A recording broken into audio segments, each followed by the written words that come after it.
النادي الاهلي بيتعادل مع انبي 1-1 في مباراه غريبه، وكانت تبدو انها سهله للنادي الاهلي، لكن انبي فرض اسلوبه احيانا، والنادي الاهلي فرض اسلوبه السيء على نفسه وفرض لانبي الحل انه يخلص المباراه بشكل اكبر. يعني ده الاوضح انك انت تقوله ان الاهلي ضيع على نفسه فوز سهل، وفي نفس الوقت اعطى ضربه جزاء بسيطه جدا وسهله جدا لانبي انه يتعادل معاه. في نفس الوقت اللعيبه دي اللي موجوده للنادي الاهلي المفروض انها كانت جايه تعمل حاجه في كاس العالم للانديه. اللعيبه دي في الدوري المفروض انها بدون مدرب تعمل كل حاجه، حرفيا بدون مدرب تكون موجوده في كل حاجه. انت معاك لعيبه هي اساسيين كلهم في منتخب مصر، ولعيبه مش شويه، انت معاك كل حاجه وكل المقومات. وهنا سؤال، هل انسحاب الكابتن خطيب من المشهد ليه دور او تاثير سلبي على النتيجه دي او المباراه دي؟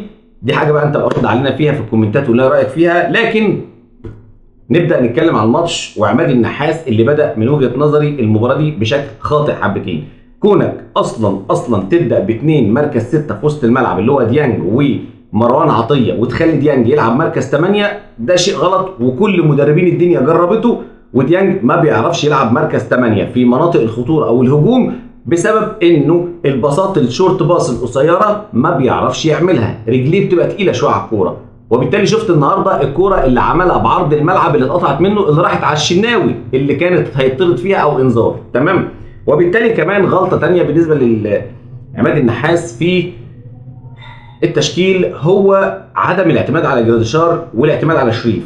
نفس الموضوع كان واحد زي عماد النحاس في الموسم اللي فات ركن جراديشار تماما وبدا يعتمد على حد زي وسام ابو علي بعيد عن فرق الكواليتي، لكن كان المفروض يكون في توازن، الا انه لغاه تماما من حساباته. وبالتالي مع عوده شريف المفروض ان هو كمهاجم كان مصري هياخد مركز او مكان محلي، فهيكون مكانه الثالث بعد وسام وبعد جراديشار، فيكون هو الثالث وقالوا بديل لاسامه فيصل او بسبب المغالاه. وبالتالي انت النهارده بتركب محمد شريف اساسي على جراديشار اللي بتستبعده تماما في كل المباريات. فهي من وجهه نظري دي بتحاول تخليك او دي بتفقدك بعض الشيء. اما بالنسبه لديان كان الافضل يكون في مركز 8 بداله كان واحد زي قفشه. وبالتالي كمان في بعض اللعيبه النهارده تصرفاتها غريبه جدا زي تريزيجيه اللي كل كوره بيشوطها، بس تريزيجيه الجبهه الشمال اي كوره كانت بتيجي كان بيدور على انه يشوط، بس عينه في الارض على الكوره وبيشوط فقط لا غير في جسم المدافعين بره الجون. اقرب كوره تريزيجيه شفتها له في حياتي تقريبا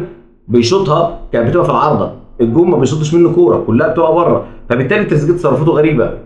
الجون اللي جابه لانه من وان تاتش، ما فيهوش اي حنكشه كتير حرفيا يعني. وبالتالي تريزيجيه النهارده شفنا له اكتر من كوره، ومن ضمن خصوصا الكوره الاخيره اللي هي كان طالع فيها من ال 18 للاهلي لحد 18 مركز انبي او نادي انبي.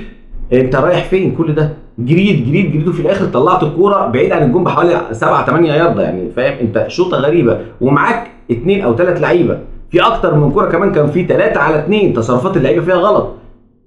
3 مهاجمين من اهلي على 2 مدافعين من تريزيجيه وما عرفوش يتصرفوا. دي اللي بقول لك عليها اللعيبه اللي كانت رايحه كاس عالم.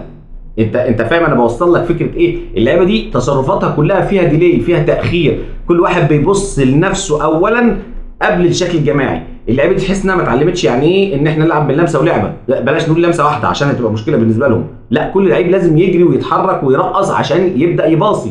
فتصرفات اللعيبه مش مفهومه وتصرفاتهم غريبه ما تعجبكش. غير كده كمان راح واحد زي كده معلي عليهم زي اليو ديانج في ضربه الجزاء، كوره ما فيهاش اي مشكله، الراجل ظهره للجون وبيبدا يستلم الكوره لبره ال 18 هيطلع بره، رحت انت قررت انك تاخد كتف في بكوع في ظهر اللعيب فتبقى ضربه جزاء. طب ليه اصلا؟ عشان كده بقول لك ان انبي اساسا في الاول وفي الاخر ما جاش المباراه وما عملش اي شيء، الاهلي هو اللي عمل كل شيء في المباراه لمصلحه انبي وضد مصلحه النادي الاهلي. الاهلي عطل هجمات نفسه بسبب اللعيبه وبسبب فكره المدرب الاساسيه اصلا كعماد النحاس لما بدا بيها، حتى بعد ما غير الكلام ده كان فات الاوان، كان خلاص حتى اللعيبه بقول لك بتتصرف تصرفات غريبه، اللعيبه كل واحد بيلعب لنفسه.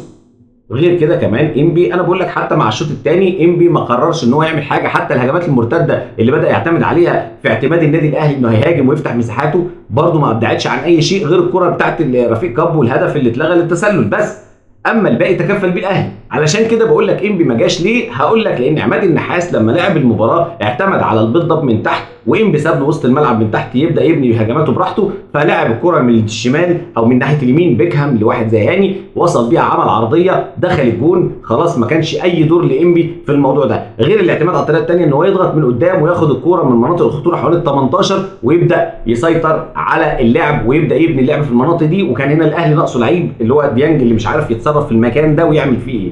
غير كده كمان الاهلي اخترق من العمق والكوره كانت لمحمد شريف وضيعها، ما عرفش يتصرفوا. اخترق من الاطراف ومن اليمين ومن الشمال، من ناحيه الشمال كلها ناحيه تريزيجيه شوط فقط لا غير، ومن ناحيه اليمين لمحمد هاني كلها عرضيات فقط لا غير، وبالتالي كلها كانت بتبقى على رؤوس المدافعين الا كره الهدف دي اللي نتج عنها هدف. يعني النادي الاهلي اخترق وعمل كل شيء هو عاوزه، وانبي زي ما قلت لك بالرغم انه راكب اتوبيس ما عرفش يوصل لاي شيء. لكن وجهه النظر الحاسمه للمباراه هي لعيبه النادي الاهلي رقم 1 ثم عماد النحاس رقم 2 فرضوا اسلوبهم على تعطيل النادي الاهلي ومنح نقطه لفريق انبي فقط لا غير.